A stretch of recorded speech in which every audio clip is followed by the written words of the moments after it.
This is the beach which runs along the front of Gaza, one of the most dangerous few square miles in the world. From here, they attack Israel with homemade rockets. Israel replies with bombs dropped from fighter jets.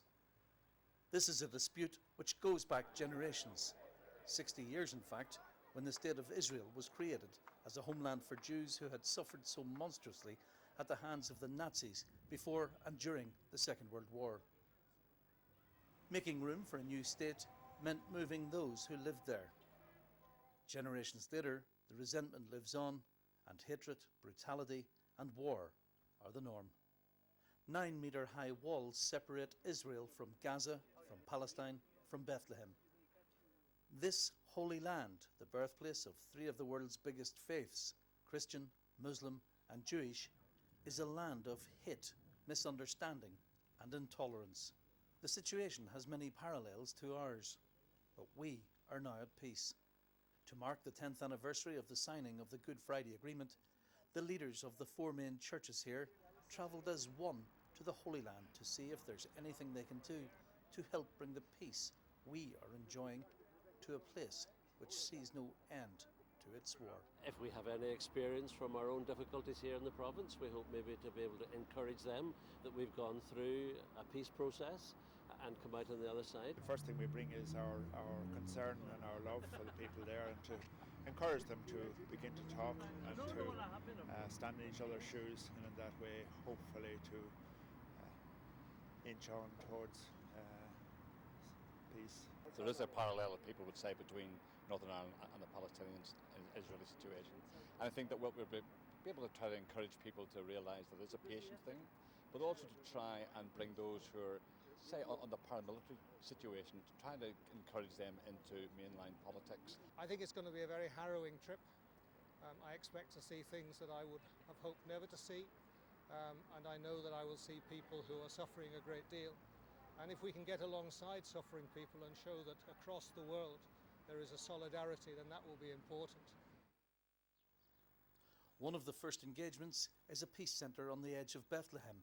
It overlooks the walls that surround the birthplace of Christ. I'm coming from Northern Ireland, where I thought that we had our troubles. It pales into insignificance when one sees how people are prohibited even from going across into their own land. I think that we have got off fairly lightly. So it's been even within the first couple of hours, it's been mind-blowing as far as I'm concerned, just to realise just what has been happening here. It's very sad. It's one of the things that I think grieves us, is to see the way a wonderful land and an inspiring land is just so divided, and the difficulties are so convoluted and confused. I was here in 2005. The wall was being built then, and the checkpoint here, which you will be going through, was open at the end of 2005. We are a centre where Israelis and Palestinians, Jews, Christians and Muslims feel free to come here on what is Vatican property that is welcoming to everyone. So we get people from both communities working for peace that meet here for conferences, for private or more public discussions. The whole region, of course, is volatile because we're still seeking peace. We touched on tragedy yesterday, which was the death of a mother and 4 children, together with other deaths as a result of the Israeli Defense Forces targeting what they took to be rocketing from the Hamas side in Gaza.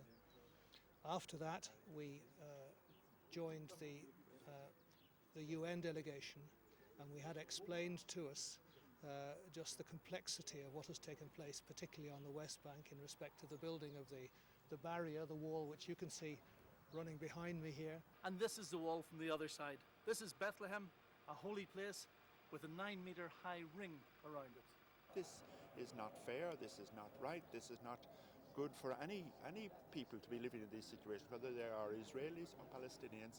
It's insecure, it's not in accordance with God's plan. It may be the Holy Land, but it's I think people should realise that the seeds of future trouble are being sown when people are being hurt in this way.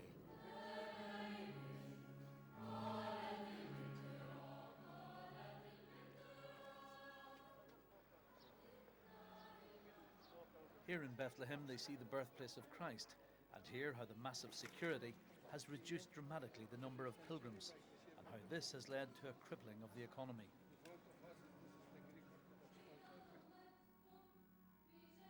They visit a refugee camp, now a permanent fixture populated by the children and grandchildren of those whose villages and homes now make up Israel. There is no forgiveness here. Do you ever see a time when there'll be peace with the Israelis? With Israelis, no. No. Never? Never. Because the people, they occupy the land, they kill the people, they don't like the peace, they don't know the peace, they don't feel the peace. Israel's preoccupation with its own security is apparent everywhere. Here at the entrance to the site of the Al-Aqsa Mosque, for Muslims, the holiest place on earth next to Mecca. ما سويتوش معنا التنظيم، طب احنا شو بعرفنا؟ في معنا بي بي سي ومعنا كاميرات من ارلندا وفي عندنا كاردينال. This is also the site of the Wailing Wall, a Jewish holy site. Here the churchmen fell foul of a young Israeli security guard for not taking off their crosses. He is a cardinal. The cardinal who a bishop. How can we check it? What? Well, the security. This is a. We know that. How can we check it when he just whipping? Well, we don't take it off.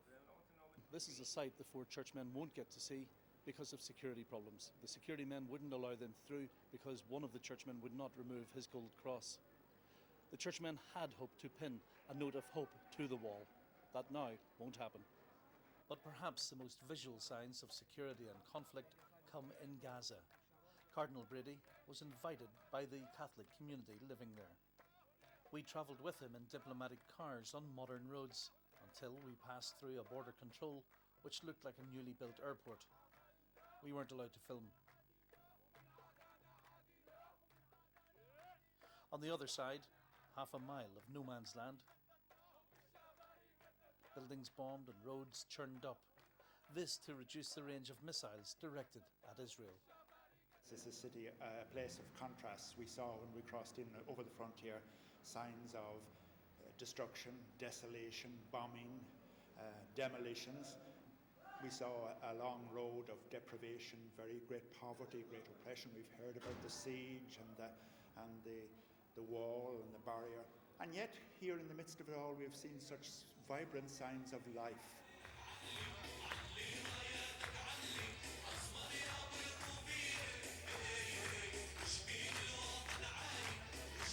An Irish churchman attending a graduation ceremony at a high school in Gaza is big news. His presence is very important, as every presence coming from the west into this city of Gaza or to the West Bank, because it is a sign that everybody is not an enemy. There are friends in the world. Beyond this apparent normality within the school is reality. We visit what's left of a house where a woman and her 4 children died when an Israeli bomb hit them. We met a little girl whose arm was virtually severed in a bomb attack near her home, and see how an Israeli bomb left an apartment block just rubble. Tonight in Israel, Jews will be marking the inhumanity of the Holocaust with a solemn ceremony. But just weeks ago, Israelis did this to the people of Gaza.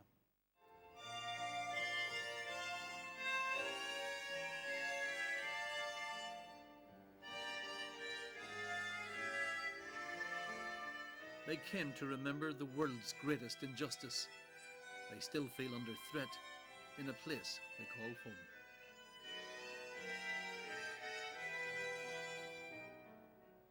פסגות היצירה וההצלחה, הבניין והכוח של מדינת ישראל.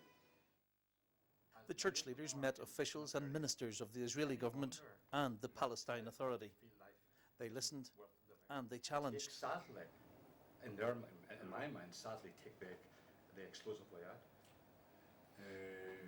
First of all, I'm totally aware of the hardship that the Palestinians are going through. Unfortunately, events took the bad direction, and things are much harder today. I agree, by the way. There are innocent people suffering out of it. We speak as pastors. We are here to support peace initiatives. Whatever strategy it is not working. The devastation, the ruin. I'm surprised, there are many. We went to a lovely celebration in a school where people were trying to give hope, and there was a message of peace and reconciliation. But also we were brought to the place where the mother and the 4 children were killed. I mean, that strategy is not working.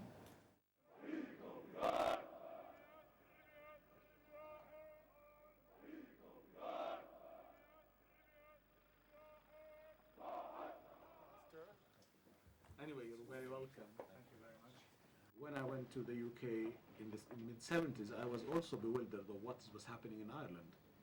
You know, you couldn't understand why was the battle and why was the fight, and I know that you're now in a different situation, but I mean, at one stage, things were looking dim and grim, and terrorism and killing. You are the ones who will understand what is. Why are things happening? Things are happening because we are becoming intolerant.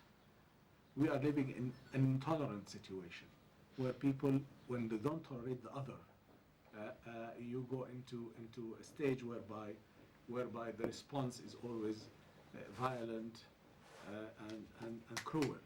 We are constantly perplexed about the lack of really support of the churches outside. I mean, when we look at what happens, the role the churches played in South Africa, when we looked at the role the churches played also, the churches outside in Ireland, you find that they had been most effective. I'm not greatly convinced that religious leaders are good politicians, but I do think that religious leaders have a responsibility, so to speak, to lay down the ethical framework upon which, from our religious perspective, from our theological perspective, we expect civil society to model itself. I'm quite sure that our conflict would have been infinitely worse had it not been for the calming and moderating influences of the churches. And I'm sure that that is something as Christian churches that we would encourage you to be and to do. In difficult circumstances we accept. But I suspect that when they hear you saying that they won't be here forever, they see that as a very serious threat. They're obsessed about security. I mean, that's why I ask, are you listening to each other? I mean, you know, we've heard very strong statements from both sides, but I don't know if the twain are meeting. The churchmen also met Israeli Minister Isaac Herzog, son of the former president, who was born and lived for a time in Belfast. Your peace process from the outside looks extremely envious. Yeah, I keep on saying that there's something in the Irish, I would say, characteristics of life that influenced my father and my family tremendously. And I see, of course, a lot of comparisons. Small nation amidst tormented circumstances, amidst heavy seas and stormy waters. And clearly that led to a certain strength, inner strength, of leading the community and dealing with its pains and problems. At the end of a week in the Holy Land, what had the 4 Irish churchmen achieved? I really felt I was word weary. I could see both sides clearly. I could feel for the Palestinians. I could feel to a certain extent with the Israelis. I think what the solution is that the security of Israel would be guaranteed, so therefore there must be an end of the launching of rockets from and wherever they come from, but also the rights of the Palestinians to freedom of movement, to freedom of education, to economic prosperity, religious freedom. That also should be respected. I would wish that ordinary Israeli citizens could make the journey that we've made. I would wish that they could see the things that we've seen.